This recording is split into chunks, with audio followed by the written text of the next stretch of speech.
Assalamualaikum warahmatullahi wabarakatuh. Selamat pagi saudara, senang sekali. Semoga sehat selalu dimanapun Anda berada. Kembali bersama saya Mutia Fatia Adlison dalam Sapa Aceh. Kali ini kita akan membahas terkait dengan mengurai misteri blackout listrik yang ada di Aceh.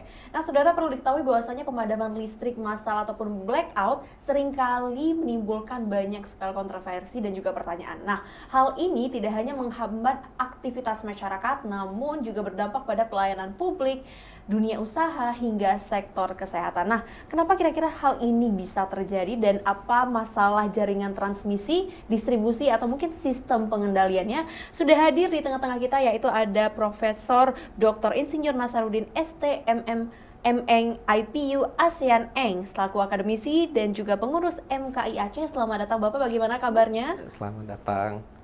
Alhamdulillah baik. Oke, baik. Terima kasih Bapak sudah menyempatkan waktunya untuk dapat berhadir di studio Kompas TV Aceh. Nah, Bapak sebagai pertanyaan pembuka, kira-kira apa penyebab ataupun dugaan utama blackout yang terjadi secara berulang di Aceh ini, Pak?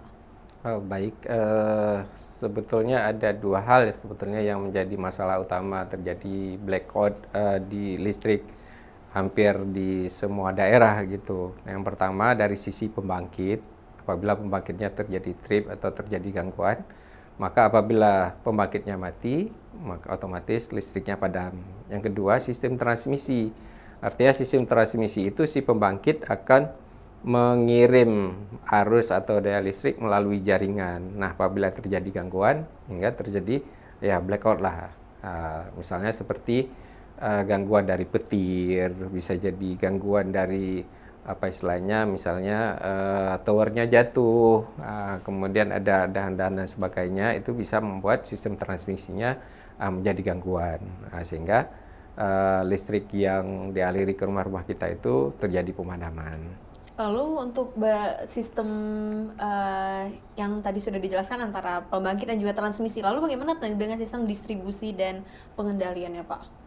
Nah, kalau misalnya kita lihat dari sisi pembangkitnya nggak ada masalah, transmisinya nggak ada masalah, maka nanti dia level ada yang jaringan tinggi, jaringan tegangan menengah, dan baru jaringan yang ke rumah JTR-nya.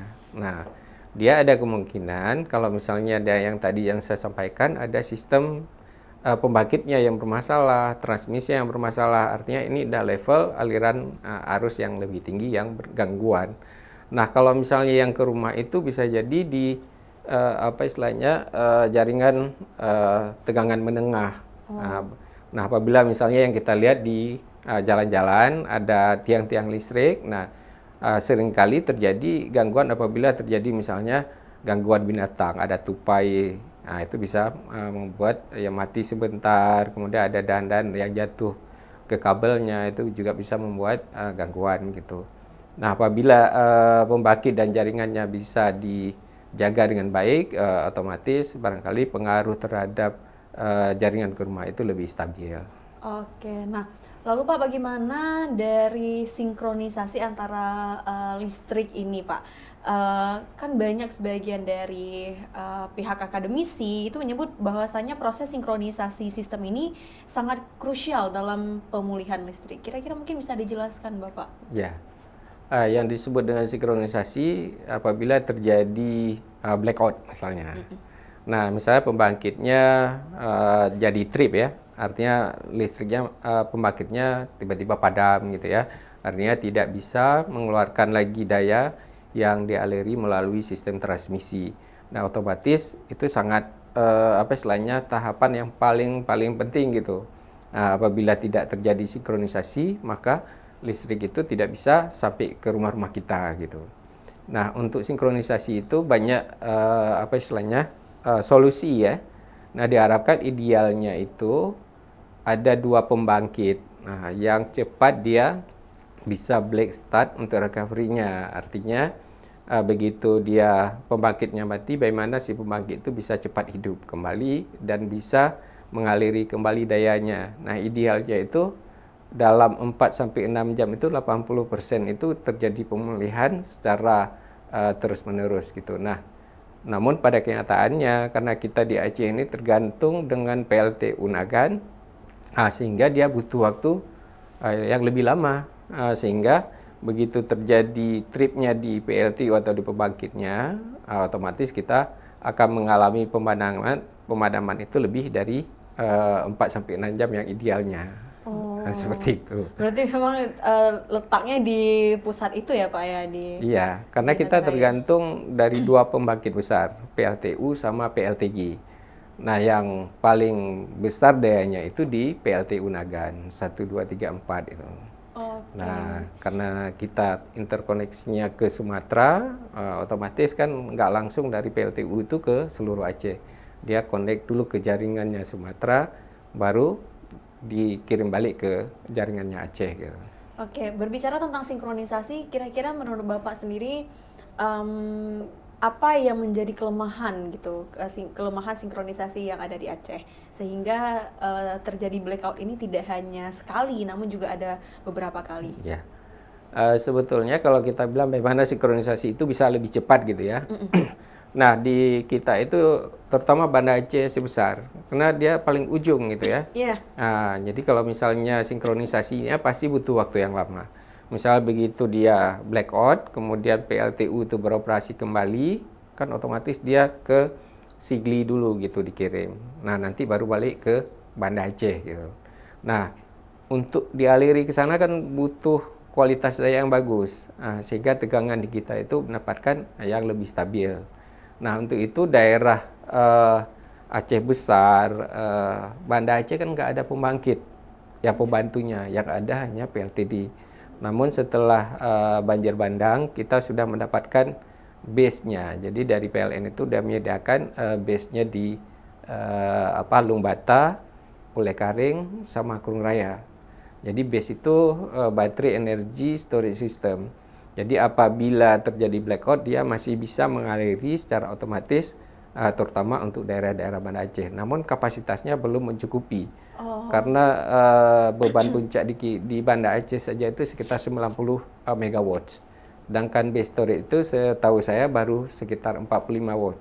Jadi masih setengahnya, sehingga kita akan terus mengalami listrik secara hidupnya bergiliran gitu. Oh, berarti pada dasarnya dari kita sendiri itu sudah ada ya Pak ya Banda Setelah, Aceh setelah kejadian bencana kemarin iya. untuk daerah Banda Aceh dan juga Aceh Besar, tepatnya Iya. di Pulekaring, Lungbata dan juga Kurung Raya ya Kurung Pak ya. Raya, Walaupun betul. ketika dialirinya itu memang harus menunggu giliran gitu ya Iya. untuk beberapa daerah tertentu. Karena kita bebannya kan 2 kali dari yang storage yang tersedia. Oke, baik. Nah, saudara, sebentar lagi kita juga akan membahas terkait dengan ketergantungan Aceh untuk pada pembangkit besar yang ada di sekitar Aceh dan yang menyebabkan sistem kelistrikan rentan mengalami gangguan. Nah, saudara jangan kemana-mana, tetap di Sapa Aceh.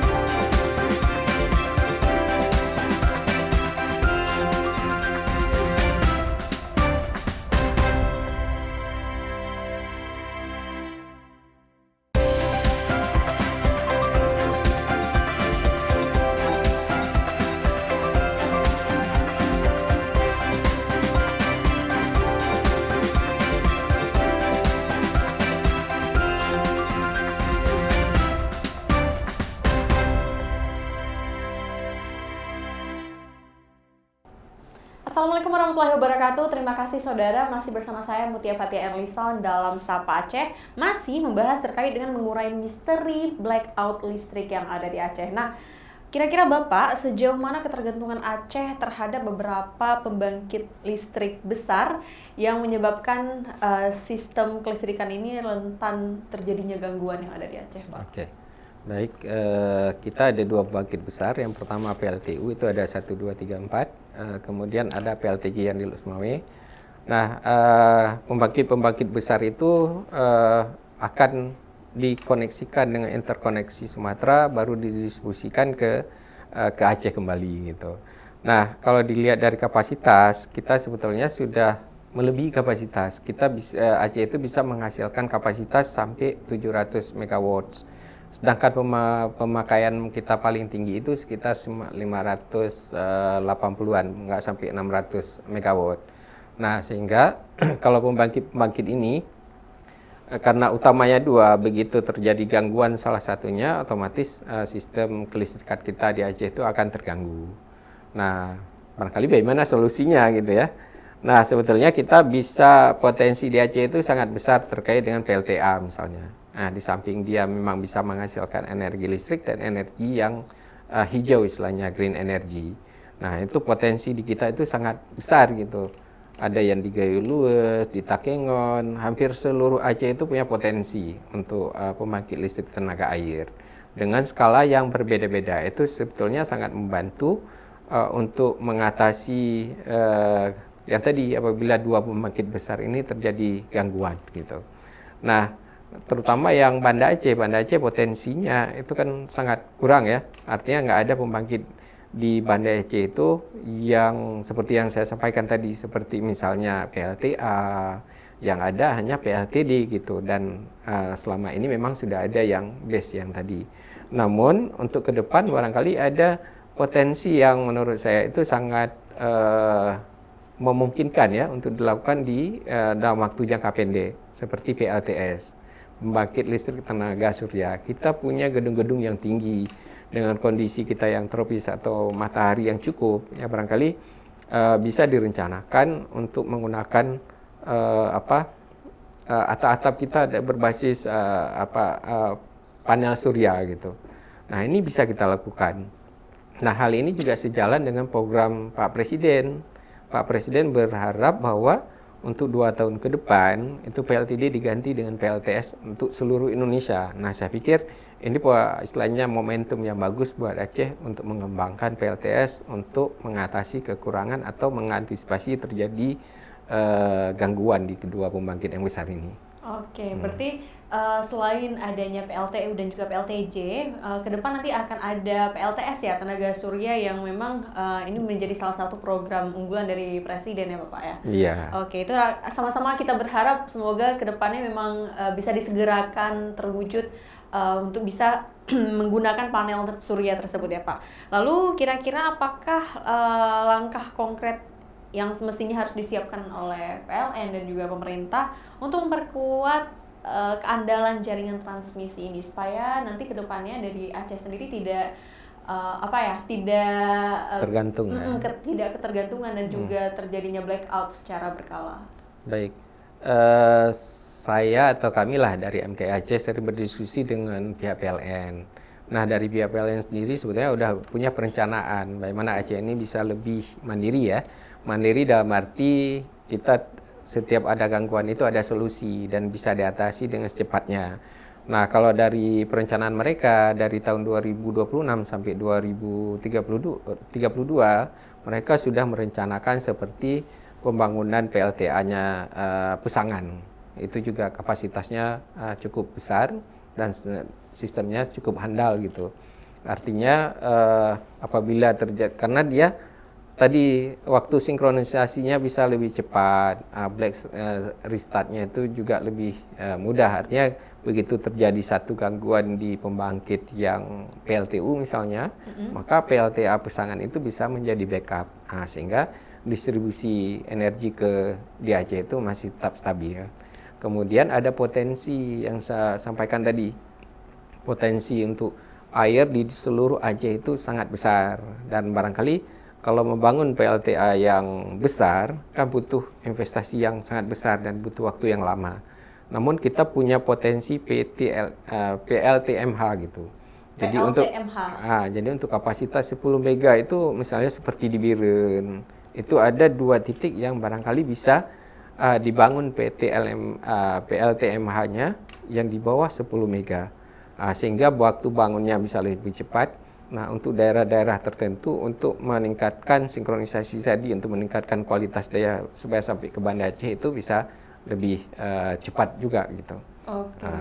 Lalu Pak, berbicara tentang tenaga backup ya. Nah, apakah Aceh ini butuh backup power plant ataupun sistem interkoneksi yang menjadi backupnya agar lebih kuat? Mungkin bisa lebih kuat dari Sumatera ataupun bisa membangkitkan tuh daerah sendiri, Pak. Kalau untuk pembangkit sendiri ya seperti yang saya sampaikan tadi, PLTS itu kan pembangkit juga ya. Nah, jadi itu salah satu alternatifnya. Kemudian untuk gabungan, misalnya integrasi antara PLTS dengan BES yang tadi, itu juga solusi yang dalam jangka waktu yang pendek ini yang sangat memungkinkan gitu. Supaya kalau membangun pembangkit yang seperti PLTA itu kan butuh waktu yang lama, butuh biaya yang besar, malah mungkin nanti butuh investor. Nah, mungkin harapannya PLN sendiri dia udah punya perencanaan, baik PLTA untuk base-nya sudah ada, PLTS juga sudah direncanakan. Ya barangkali kita butuh waktu untuk supaya listrik Aceh itu bisa lebih mandiri lah untuk ke depan apabila terjadi gangguan-gangguan seperti blackout yang selama ini. Oke, nah kita berharap tapi bersama-sama ya Bapak dan juga saudara di rumah bahwasanya untuk ke depan semoga blackout ini tidak kembali terjadi dan listrik yang ada di Aceh dapat tetap stabil. Nah, lalu Bapak bagaimana kira-kira kesiapan infrastruktur untuk gardu induk, jaringan transmisi dan juga distribusi listrik di Aceh dalam menghadapi bencana seperti yang sudah terjadi pada akhir tahun 2025 yang lalu, Pak? Betul. Nah, mungkin di sini ini mungkin harapan kita ya untuk PLN untuk memetakan mana-mana mungkin gardu induk, tower-tower yang transmisi tegangan tinggi untuk memetakan resiko misalnya daerah yang towernya seperti yang terjadi waktu banjir bandang. Ya barangkali sebelum terjadi bencana kan perlu dipetakan ya. Misalnya daerah mana yang tower-tower itu yang rentan, maka ini kan harus direncanakan ya. Minimal kan begitu dia dipindahkan tower itu butuh investasi atau butuh dana yang besar, maka dia bisa merelokasi gitu. Nah, untuk relokasi itu kan harus direncanakan supaya bagaimana listrik ini tidak apa istilahnya padam pada saat relokasi itu gitu. Nah, sehingga nanti mereka sebetulnya punya tower emergency. Jadi misalnya waktu ini ada daripada dia roboh dan investasi yang sudah besar, lebih bagus mereka petakan dulu resiko ke depan pada saat terjadi bencana seperti apa. Nah, saya pikir tidak hanya tower.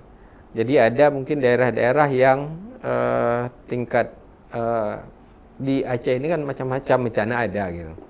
Ada longsor, ada banjir, gempa, macam-macam ya. Mungkin yang itu juga harus dipertimbangkan bagaimana perencanaan atau untuk pemetaan ulang lah posisi-posisi seperti gardu induk gitu ya, gardu hubung macam-macam itu mungkin perlu PLN petakan sehingga nanti apabila terjadi bencana mereka udah bisa cepat recovery-nya. Gitu. Oke, berarti sebelum direlokasi itu akan perlu pemetaannya dulu. Terlebih dahulu ya, Pak ya. ya. Mungkin kemarin waktu banjir bandang kan siapapun nggak bisa menebak ya, karena bencana itu nggak pernah memberitahukan kapan datangnya gitu. Nah sehingga ya PLN sendiri atau masyarakat sendiri kan nggak siap gitu. Nah mungkin dengan belajar dari kejadian kemarin ya barangkali dari pihak PLN terutama yang punya tupoksi atau tanggung jawab khusus ya bisa memetakan daerah-daerah mana yang rentan. Nah di kita itu kalau seperti yang paling penting itu kan seperti jaringan transmisi. Kita punya angin badai, punya bencana-bencana yang lain, nah, sehingga sangat rentan. Biarpun pasokannya bagus gitu ya, dari pembangkitnya bisa menghasilkan daya yang cukup, tetapi jaringan yang tadi juga sudah bagus, tapi ada gangguan-gangguan tertentu hingga bisa menyebabkan terjadi blackout juga gitu. Nah, masyarakat barangkali tidak tahu ya mungkin kejadian teknisnya seperti apa, tapi masyarakat ingin listrik itu apa istilahnya tetap stabil ya 7-24 jam gitu ya, artinya tetap hidup selama seminggu, selama 7 hari, 1 hari 24 jam gitu. Termasuk di rumah saya juga pinginnya seperti itu gitu. Semua rumah memang maunya listrik tetap menyala ya Pak ya. Oke, saudara jangan kemana-mana, tetap di Sapa Aceh.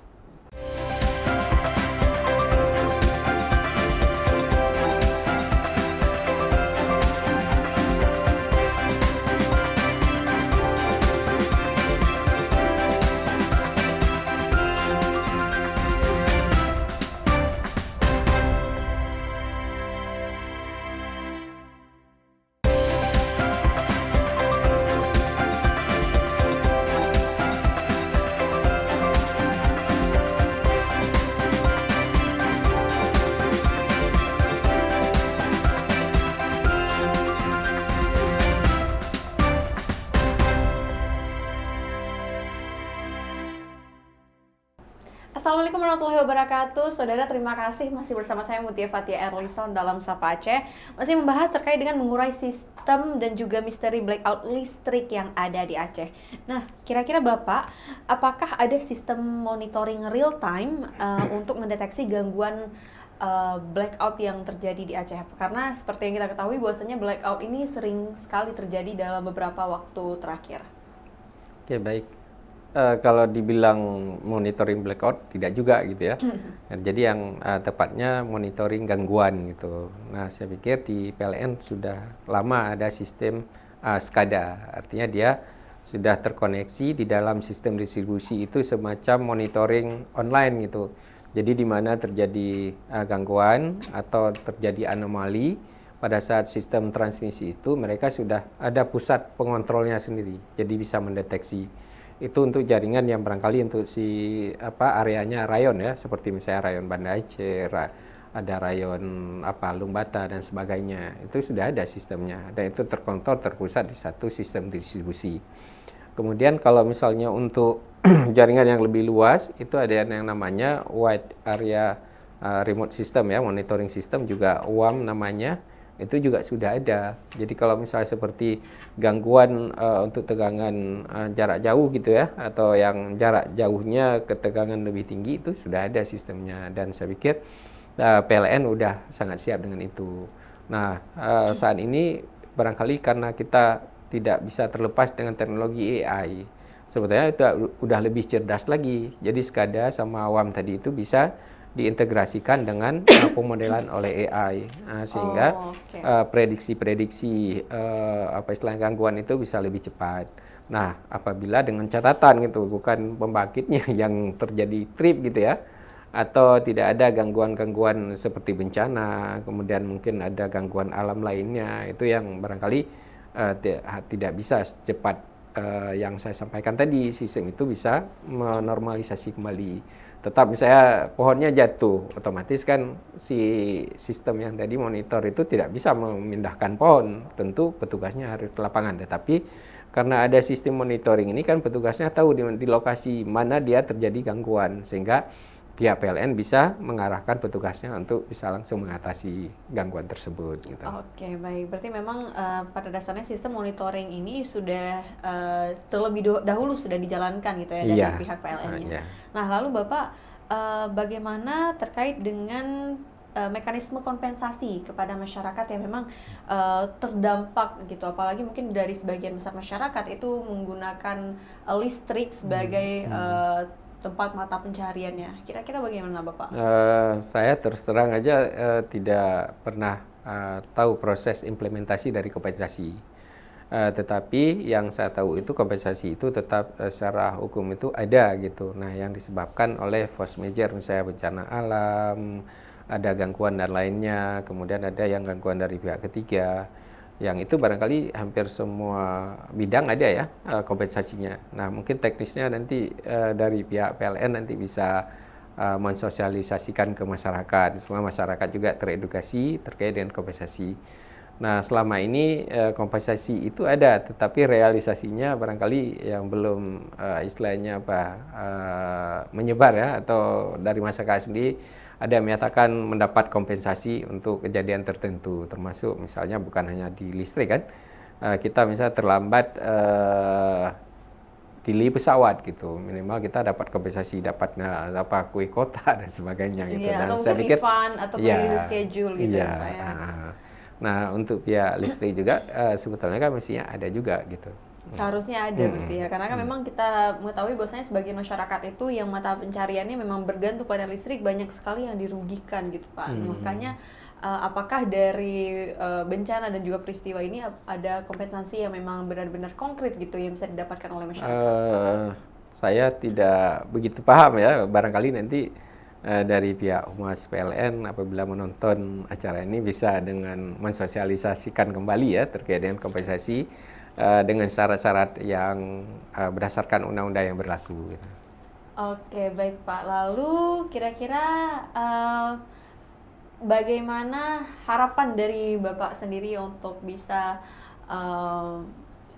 apa ya, harapan untuk Bapak, dari Bapak sendiri untuk sistem kelistrikan yang ada di Aceh, Pak? Ya, baik.